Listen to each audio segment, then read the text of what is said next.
کرتے ہیں کہ سعودی عرب میں اہل حدیث کا دین رائج ہے، جبکہ جناب مولانا مکی حجازی فرماتے ہیں کہ وہاں امام احمد بن حنبل کا دین رائج ہے۔ سعودی عرب کا باقاعدہ قانون ہے، نیٹ پہ سرچ کر لیں آپ، لا ہے کہ فقہ حنبلی نافذ ہے وہاں پہ، یہ تو گوگل پہ لکھیں آ جائے گا، اور باقاعدہ فقہ حنبلی کی کتابیں لا میں شامل ہیں کہ اس کتاب پر فیصلہ کیا جائے گا، اس میں جزیہ نہ ملے تو اس کتاب پر۔ اور سعودی عرب کے قانون میں یہ بھی ریٹن میں لکھا ہوا ہے، اب کا مجھے پتہ نہیں، 8-10 سال پہلے تک تو یہ تھا کہ اگر فقہ حنبلی میں حل موجود نہ ہو تو پھر فقہ حنفی سے لیا جائے گا۔ یہ جو شیخ شریم ہے نا امام حرم، انہوں نے فقہ حنفی میں پی ایچ ڈی کی ہے، خود تو یہ حنبلی ہیں لیکن فقہ حنفی میں انہوں نے پی ایچ ڈی کی ہے۔ تو سعودی عرب میں اگر آپ فقہ حنبلی نہیں پڑھتے تو آپ کسی اونچی پوسٹ پہ جا ہی نہیں سکتے، سمجھ رہے ہیں؟ وہاں پڑھنا ضروری ہے یہ۔ تو وہاں کا جو سرکاری مذہب ہے، ابھی جو بادشاہ گزرے ہیں سعودی عرب کے، شاہ عبداللہ گزرے، کون سے یار جن کا انتقال ہو گیا، انہوں نے باقاعدہ اناؤنسمنٹ کی تھی، اعلان کیا تھا کہ یہ زیادہ پرانی بات نہیں ہے، 8-10 سال پرانی بات ہے، باقاعدہ اناؤنسمنٹ ہوئی تھی ان کی طرف سے سرکاری سطح پہ کہ ہمارا جو مذہب ہے جو سعودی عرب میں رائج ہے وہ فقہ حنبلی ہے، یہ اناؤنسمنٹ باقاعدہ ہوئی تھی۔ تو میں نے خود سعودی عرب میں حرم میں وہاں کے علماء کے فقہی مجالس اٹینڈ کی ہیں۔ ایک تو ہوتا ہے نا قرآن و سنت پہ درس تفسیر، جیسے بھی ہمارا یہ درس چل رہا ہے، ایک ہوتا ہے جو لا پڑھایا جاتا ہے نا، تو میں نے خود حرم میں بیت اللہ کے سامنے درس اٹینڈ کیے ہیں، فقہ حنبلی کی کتابیں باقاعدہ پڑھائی جا رہی ہیں وہاں پہ، سمجھ رہے ہیں؟ تو ہاں بعض چیزوں میں فقہ حنبلی سے خروج کرتے ہیں، تو وہ تو ہم بھی بعض چیزوں میں فقہ حنفی کو چھوڑ دیتے ہیں، وہ تو اصول اور آداب ہر مسلک میں ہوتے ہیں کہ کن چیزوں میں آپ جو ہے وہ آپ مسلک سے خروج اختیار کر سکتے ہیں۔ باقی فقہ حنبلی رائج ہے اور وہ خلاف فقہ حنفی کے بھی نہیں ہے۔ یہ جو امام شیبی ہیں جو جن کے ہاتھ میں بیت اللہ کی چابیاں ہیں، ان کے قبیلے کے بارے میں رسول اللہ صلی اللہ علیہ وسلم نے ارشاد فرمایا تھا کہ کوئی ظالم ہوگا جو تم سے بیت اللہ کی چابیاں لے گا، تو نبی صلی اللہ علیہ وسلم کے دور سے اب تک انہی کے خاندان میں بیت اللہ کی چابیاں ہیں، نبی کے دور سے۔ اور عجیب بات آپ کو بتاؤں کہ ان کے پاس لوگ امام مہدی علیہ السلام کے لیے لوگ امانتیں رکھواتے ہیں، کیونکہ حدیث میں آتا ہے کہ قیامت تک بیت اللہ کی چابیاں انہی کے پاس رہیں گی، کوئی جو لے گا ان سے تو ظالم ہوگا۔ تو اس میں علماء کہتے ہیں یہ تو ثابت ہو گیا کہ کوئی اور قبیلہ قیامت تک رہے نہ رہے، یہ قبیلہ بہرحال رہے گا۔ تو اب بہت سے لوگوں نے ماضی میں اس قبیلے کے پاس امانتیں رکھوائی ہیں، پیسے رکھوائے ہیں، زیورات رکھوائے ہیں کہ آپ نے اس وقت تک آپ کے قبیلے نے رہنا ہے جب حضرت مہدی آئیں گے، تو یہ امانتیں آپ ان کے سپرد کر دینا۔ تو ابھی بھی جن کے ہاتھ میں، اور میرے لیے یہ سعادت کہ میں شو مارنے کا عادی نہیں ہوں، وہ میں نے ویڈیو کلپ بھی نہیں بنایا اس کا، جب مجھے بیت اللہ کا غلاف پیش کیا گیا تھا ان کی طرف سے، تو وہ جنہوں نے پیش کیا انہوں نے کلپ بنا کے یوٹیوب پہ ڈالا، لیکن میں نے اپنے چینل سے ابھی تک وہ ویڈیو کلپ نہیں ڈالا۔ لیکن اب بات چل پڑی تو میں بتاتا ہوں، ان کی طرف سے جو بیت اللہ کی چابیاں جن کے پاس ہیں، مجھے الحمدللہ باقاعدہ بیت اللہ کا غلاف ہدیے کے طور پر پیش کیا ہے، اور وہ حنفی ہیں، اس لیے نہیں انہوں نے دیا کہ وہ حنفی، وہ اسلام میں حنفی شافی کی بیس پر پروٹوکول نہیں ہے۔ میں تو صرف یہ بتانے کے لیے کہ یہ جو پروپیگنڈا کیا جاتا ہے نا کہ سعودی عرب والے وہ مذاہب اربعہ کو نہیں مانتے، چاروں فقہ کو نہیں مانتے، جو ان فقہ کو فالو کرتے ہیں ان کو غلط سمجھتے ہیں، تو یہ غلط قسم کا پروپیگنڈا ہے۔ وہ چاروں فقہ کو مانتے ہیں، چاروں فقہ کے فالوورز وہاں پہ بڑی بڑی پوسٹوں پر موجود ہیں۔ مدینہ یونیورسٹی کے جو ابھی پرنسپل تھے چند سال پہلے تک، وہ حنفی تھے، انہوں نے کوئی سعودیہ کی پالیسی کے خلاف کوئی بیان دے دیا تھا جس کی وجہ سے ان کو معزول کر دیا، تو اس بیس پہ نہیں کہ یہ حنفی ہیں، بلکہ اس بیس پر انہوں نے سعودی حکومت کی پالیسی کے خلاف بیان دے دیا تھا۔ تو وہاں یہ فرق نہیں ہے کہ آپ حنفی ہو یا شافی ہو یا حنفی ہو یا مالکی ہو یا حنبلی، اس سے ان کے ہاں یہ مسائل کہاں ہیں؟ ہمارے ہاں ہیں کہ جو فقہ حنفی کو فالو کر رہا ہے وہ اندھا مقلد ہے، وہ جنت میں نہیں جائے گا، ہم صرف قرآن و حدیث کو مانتے ہیں۔ یہ وہاں اہل حدیث بھی ہیں اور اچھی پوسٹوں پر ہیں، تو یہ فرقواریت، یہ عذاب یہاں پر ہے۔ تو اہل حدیث بھی وہاں بڑی اچھی پوسٹوں پر ہیں، لیکن سعودی عرب کا جو سرکاری مذہب ہے وہ بہرحال فقہ حنبلی ہے، اور علماء حرم وہ بھی حنبلی فقہ کو فالو کرتے ہیں۔ میں نے تو ان کی تحریریں پڑھی ہیں ائمہ حرم کی کہ انہوں نے باقاعدہ ریٹن میں لکھا ہے کہ ہم فقہ حنبلی کو فالو کرتے ہیں. اور سعودی عرب میں جو انقلاب آیا محمد ابن عبد الوہاب, جن کی وجہ سے دنیا ان کو وہابی کہتی ہے نا, محمدی تو کہہ نہیں سکتی تھی تو ابا کے کھاتے میں ڈال کے وہابی کہنا شروع کر دیا. محمد ابن عبد الوہاب جو ہے, جن کو سارے عرب فالو کرتے ہیں, ان کے جو بیٹے ہیں نا, انہوں نے اپنے والد کے عقائد بیان کیے ہیں. اس میں صاف طور پر لکھا ہے کہ ہم فقہ حنبلی کو فالو کرتے ہیں اور ہم نے پانچواں کوئی مسلک نہیں نکالا. اور محمد ابن عبد الوہاب, میرے پاس یہ سارے تحریر ثبوت کے ساتھ موجود ہیں, چونکہ یہ سوال تو اچانک آ گیا نا, تو ان کے حوالوں کے ساتھ موجود ہیں. ان سے کسی نے سوال پوچھا محمد ابن عبد الوہاب سے حرم میں کہ کیا آپ نے کوئی پانچواں مسلک نکالا ہے؟ انہوں نے جواب دیا کہ ہم نے کوئی پانچواں مسلک نہیں نکالا. اہل سنت والجماعت کے جو 4 مکاتب فکر ہیں, حنفی, مالکی, شافعی, حنبلی, ہم انہی کو فالو کرتے ہیں.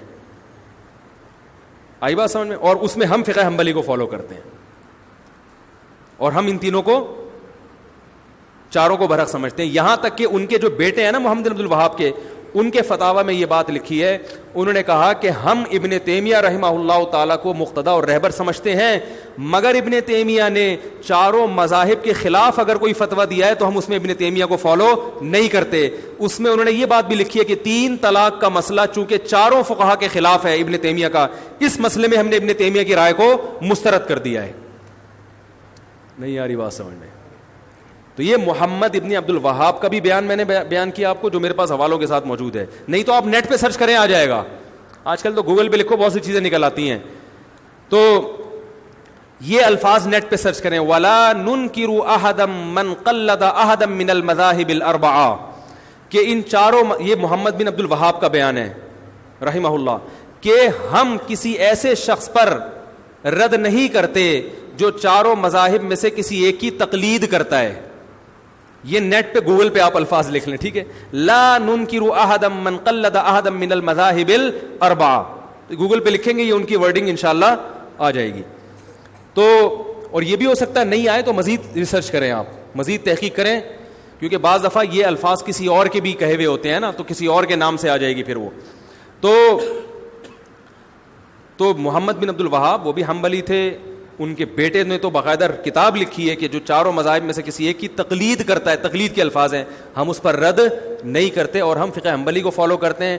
ابن تیمیہ رحمہ اللہ کو عرب لوگ بہت زیادہ مانتے ہیں, تو انہوں نے کہا ہم ابن تیمیہ کے فالوورز ہیں, لیکن ابن تیمیہ رحمہ اللہ نے چاروں فقہ کے خلاف اگر کوئی بات کی ہے تو ہم اس میں ابن تیمیہ کے قول کو رد کر دیتے ہیں. پھر انہوں نے 3 طلاق کی مثال بھی دی ہے. انہوں نے, سمجھ رہے ہیں کہ نہیں سمجھ رہے؟ تو یہ ہے. ہاں, لوگ یہ ایک اکثر کہتے ہیں کہ وہ تو قرآن و حدیث کی بات کرتے ہیں. تو بھائی فقہ حنبلی کو فالو کرنا قرآن حدیث کے خلاف نہیں ہے, سمجھ رہے ہیں؟ ایک عرب عالم سے کسی نے پوچھا کہ آپ دلیل کو فالو کیوں نہیں کر رہے, آپ نے جو قانون نافذ کیا ہے کہ فقہ حنبلی پر فتویٰ دیا جائے گا, دلیل کو فالو کیوں نہیں کر رہے؟ تو انہوں نے کہا کہ اس کا مطلب ہے کہ امام احمد بن حنبل نے دلیل کو فالو نہیں کیا تھا. یعنی جب بھائی دلائل تو چاروں نے دلیل کو فالو کیا ہے, لیکن جب ان کے فالو کرنے کے بعد ان کا اختلاف ہوا تو کسی ایک کو تو ترجیح دینی پڑے گی نا. یا تو آپ جج پہ چھوڑ دیں,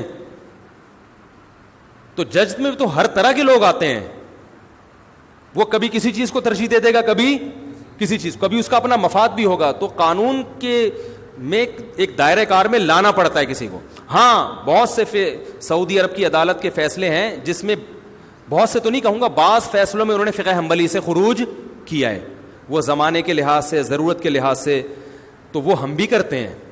تو ہم نے بھی بعض فتاوی ایسے ہیں ہمارے مدارس سے دیے جاتے ہیں جس میں فقہ حنفی سے خروج کیا, فقہ حنفی کو اس میں چھوڑا ہے انہوں نے. لیکن بالکل ہم کہتے ہیں آزاد ہو جاؤ, تو پھر قرآن و حدیث کا لیبل لگا کے آپ اگر خود سے ہر آدمی کو تحقیق کی اجازت دیں گے, اور پیچیدہ مسائل میں جن میں علماء کا اختلاف ہے, تو پھر تو یہ فرقواریت اتنی بڑھے گی, ہر آدمی ایک نیا فتویٰ لا رہا ہے. آپ دیکھ لو نا, طلاق کوئی دے کر آئے, ادھر جاؤ تو ادھر سے الگ فتویٰ مل رہا ہے, ادھر جاؤ تو ادھر سے الگ فتویٰ مل رہا ہے. اس کی قرآن حدیث کی تحقیق الگ ہے, اس کی تحقیق غامدی صاحب کے پاس چلے جاؤ گے, وہ بالکل ہی ایک مارکیٹ میں قرآن حدیث کی روشنی میں نئی تحقیق لے کر آ رہے ہوں. آپ کہہ سکتے ہیں کہ ان کی تحقیق غلط ہوتی ہے, لیکن عامی آدمی کو غلط لگتی نہیں ہے. وہ بات ہے عامی آدمی کی, وہ کیا کرے گا؟ تو اس کو پابند بنانا پڑتا ہے کسی ایک فقہ کا. باقی اہل حدیث حضرات بھی بہت کثرت سے ہیں وہاں پہ, اس کی چند وجوہات ہیں. اس کی وجہ یہ ہے کہ ہمارے حضرت مفتی رشید احمد صاحب رحمہ اللہ تعالیٰ یہ بات فرمایا کرتے تھے, جو اب پتہ نہیں نیٹ پہ کوئی الگ سے ہی مصیبت نہ کھڑی ہو جائے, لیکن اللہ کرے نہ کھڑی ہو, بھائی بات تو غلط نہیں ہے اور اس میں کسی کی میں برائی نہیں کر رہا. ہمارے فرمایا کرتے تھے کہ جو غیر مقلد حضرات ہیں, ایک خرابی ان میں ہے, وہ ٹھیک ہو جائے تو معاملہ بہت سیٹ ہو جائے گا, اور ایک خرابی مقلدین میں ہے جو مذاہب اربعہ کو فالو کرتے ہیں, حنفی شافعی, وہ خرابی ان میں ٹھیک ہو جائے تو یہ بہت اچھے ہو جائیں گے. فرمایا کہ حنفیوں میں جو ہمارے یہاں فقہ رائج ہے, بدعتیوں کی کثرت ہے اور بدعات کی کثرت ہے, اور غیر مقلدین میں کم علمی کی کثرت ہے. ریسرچ آدھی ہوتی ہے لیکن اس کو کل سمجھ رہے ہوتے ہیں.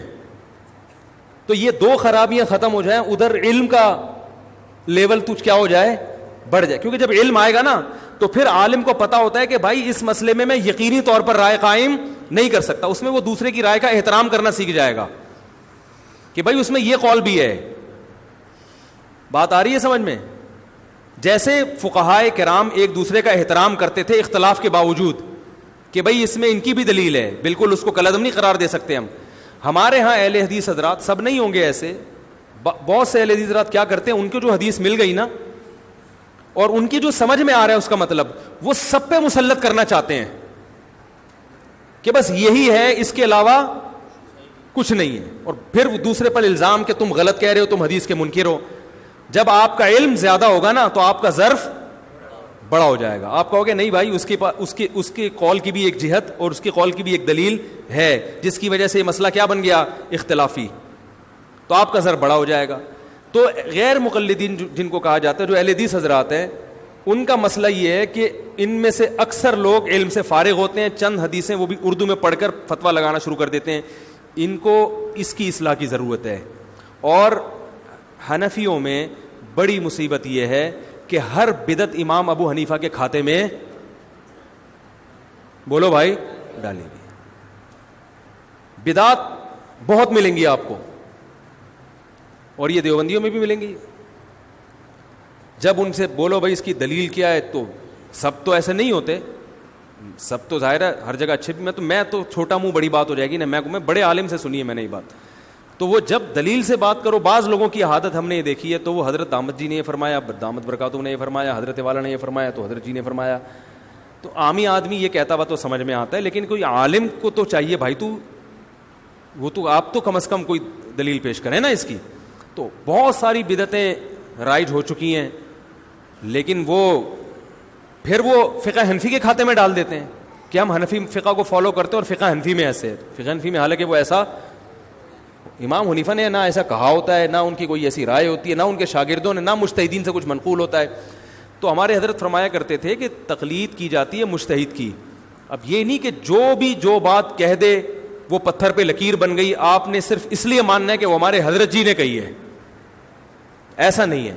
تو مقلدین میں بدعت کی بیماری زیادہ ہے, اور اہل حدیث اکثر بدعات سے بچے ہوئے ہوتے ہیں. اکثر میں نے دیکھا ہے کہ وہ بدعت سے دور ہوتے ہیں, ان میں بہرحال یہ خوبی ہے. تو سعودی عرب میں چونکہ عربوں کا مزاج ہے کہ وہ بدعت کو نہیں مانتے, وہ بدعت سے بہت دور ہیں. تو اہل حدیث حضرات جو سعودی عرب میں اتنے زیادہ ہیں, وہ اس لیے نہیں کہ چاروں مذاہب کو نہیں مانتے, اگر وہ یہ بات کریں گے تو وہ سعودی عرب میں ان کو جگہ نہیں ملے گی. وہ اس لیے کہ خاص طور پر سعودی عرب میں جو اہل حدیث ہیں وہ بدعت سے, بولو بھائی, بہت دور ہیں. تو بدعت سے تو ہم سب کو دور رہنا چاہیے بھائی. بہت ساری چیزیں ہم نے امام حنیفہ کے کھاتے میں ڈال دی ہیں, بہت ساری چیزیں ہم نے فقہ حنفی کے کھاتے میں ڈال دی ہیں, بہت ساری چیزیں ہم نے رسول اللہ صلی اللہ علیہ وسلم کی طرف منسوب کر دی ہیں. عرب اس کا بڑا خیال کرتے ہیں, حدیث صحیح ہونی چاہیے. ہمارے ہاں ایک بڑی مصیبت یہ بھی ہے کہ ہمارے ہاں جو واعظین ہیں دیوبندی حضرات میں یا حنفی حضرات میں, ان میں بھی بہت سے واعظین بیان کے دوران صحیح اور ضعیف حدیث میں فرق نہیں کرتے. واقعات میں اس کا خیال نہیں کیا جاتا یہ مستند ہے بھی کہ نہیں ہے, اس کا سے بھی بڑا امیج دنیا میں خراب جاتا ہے. تو جبکہ اہل حدیث حضرات اس کا اہتمام جو جہاں تک مجھے معلومات ہے وہ کرتے ہیں, تو کہ وہ حدیث کی بہرحال کوشش کرتے ہیں کہ صحیح ہو. آگے وہ حدیث سے مطلب جو کشید رہے ہوتے ہیں ان میں میری رائے کے مطابق گڑبڑ کر جاتے ہیں. اور دوسری بات یہ کہ وہ والی حدیث دیکھ رہے ہوتے ہیں, اس کے اپوزٹ دوسری بھی ہوتی ہے, وہ بسا اوقات ان کی نظروں سے اوجھل ہوتی ہے. پھر دوسرا, کوئی اصول نہیں ہے. سب سے پہلے تو مسائل استنباط کے کوئی اصول اور ضابطے تو ہوں نا. تو اس کی وجہ سے میں تو بہرحال فقہ حنفی ہی کو فالو کرتا ہوں اور اسی کو ترجیح دیتا ہوں, کیونکہ یہ اس کی کیا وجوہات ہیں پھر بیان لمبا ہو جائے گا. لیکن اگر کوئی اہل حدیث بھی ہے, علم میں مضبوط ہے, تو وہ بھی اہل سنت میں داخل ہے. تو ہر فقہ کی اچھی چیز کو لے لینی چاہیے. بدعت سے اجتناب آپ لیں ان لوگوں سے. اور ہمارے ہاں جو مزار پر, ٹھیک ہے ہمارے ہاں علماء میں نہیں ہیں یہ چیزیں, جو اچھے مستند علماء ہیں نا, بڑے علماء, ان میں بدعت نہیں ہے. لیکن کثرت تو ہم جیسے نالائقوں کی ہے نا. عامی آدمی تو وہ تو عام لوگوں کو دیکھے گا نا, وہاں تو سب کچھ چل رہا ہے, لائٹیں بند کر کے اجتماعی ذکر کی محفلیں پوری ابتدائی ہوتی ہے, لاؤڈ اسپیکر پہ اعلان ہوتا ہے, 3:05 پہ باقاعدہ ذکر کرایا جائے گا. میں پوچھتا ہوں یہ کہاں سے ثابت ہے بھائی؟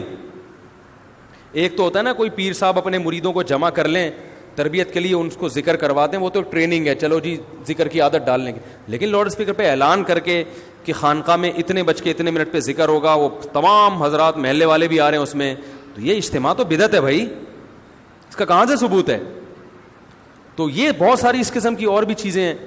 تو وہ پھر چیزیں جب آپ کے پاس آئیں گی تو پھر چیزیں تو آپ کو چیزیں تو آپ کو اپنے دین سے نکالنی پڑیں گی بھائی. قرآن و سنت کو فالو کرو سیدھا سیدھا. ایک صاحب میرے پاس آئے, کہنے لگے یہ قبر پہ بیٹھ کے مراقبہ کرتا ہوں میں اور وہ فیض حاصل کرتا ہوں, کنیکشن ملاتا ہوں. میں نے کہا سیدھا سیدھا جا کسی زندہ بزرگ سے جا کے, زندہ ختم ہو گئے ہیں, مارکیٹ سے شارٹ ہو گئے ہیں کیا؟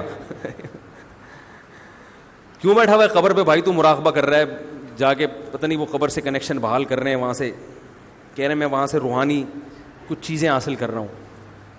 تو ظاہر ہے ایسی چیزوں سے بدعتوں کو پھر فروغ ملتا ہے.